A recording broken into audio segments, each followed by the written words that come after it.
భావితరాల వారికి స్ఫూర్తిదాయకంగా నిలిచిన జంగా జాన్సన్ ఆదర్శనీయులని, వారు జీవించి లేనప్పటికీ వారి పేరున క్రికెట్ టోర్నమెంట్ నిర్వహించడం పట్ల నిర్వాహకులు అభినందిస్తున్నట్లు జిల్లా ఇన్ఛార్జ్ రాష్ట్ర బీసీ సంక్షేమం, సమాచార, పౌర సంబంధాల మంత్రి చెల్లుబోయిన శ్రీనివాస వేణుగోపాలకృష్ణ పేర్కొన్నారు. రాజమండ్రి రూరల్ మండలం ధవళేశ్వరం బాలుర పాఠశాలలో నిర్వహించిన ABCC festival Janga Johnson memorial cricket టోర్నమెంట్ని జిల్లా ఇన్ఛార్జ్ మంత్రి, రూరల్ కోఆర్డినేటర్ చెల్లుబోయిన శ్రీనివాస వేణుగో, స్థానిక నాయకులు సతీష్ చంద్ర స్టాలిన్, గిరిజాల బాబు, చిన్నీలతో కలిసి ప్రారంభించారు.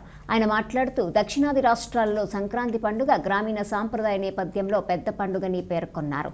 క్రీడలు శారీరక, మానసిక ఉల్లాసానికి ఎంతో దోహదపడతాయని, నేడు యువత క్రీడల పట్ల ఆకర్షితులయ్యే విధంగా రాష్ట్ర ప్రభుత్వం ఆడదామాంధ్ర క్రీడా పోటీల కార్యక్రమం ప్రవేశపెట్టిందన్నారు. ప్రతి క్రీడాకారుడు దేశం కోసం ఆడుతూ సమాజ హితం, సమాజ శ్రేయస్సు కోరుకుంటారన్నారు. ప్రతి ఏడాది జంగా జాన్సన్ స్ఫూర్తిదాయకంతో వారిని స్మరించుకుంటూ టోర్నమెంట్ నిర్వహించడం మనం ఆయనకు ఇచ్చిన నిజమైన ఘనమైన నివాళి అన్నారు. ఈ మేరకు యువతలో క్రీడాశక్తిని ప్రోత్సహించే ఉద్దేశంతో క్రీడా పోటీలను నిర్వహిస్తున్న నిర్వాహకులు చేస్తున్న కృషి అభినందనీయం అన్నారు.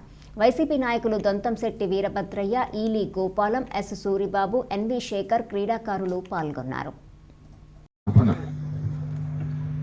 ముందు తరాల వారికి అందించాలని, ఏదైతే తన జీవించి లేకపోయినా కూడా స్ఫూర్తిని రగిల్చిన వాడు నిజమైనటువంటి చిరంజీవి. ఆ చిరంజీవి తత్వాన్ని పొందినటువంటి జాన్సన్ గారు. వారి పేరున క్రికెట్ టోర్నమెంటు మనం జరుపుకుంటున్నాం. ఇవాళ యావత్ ఆంధ్రప్రదేశ్ రాష్ట్రం అంతా కూడా ఈ పండుగ నెల అంటే సంక్రాంతి అంటే గ్రామీణ సాంప్రదాయాలకి ఒక పెద్ద పండుగ. ఆ సందర్భంలో యువత అంతా కూడా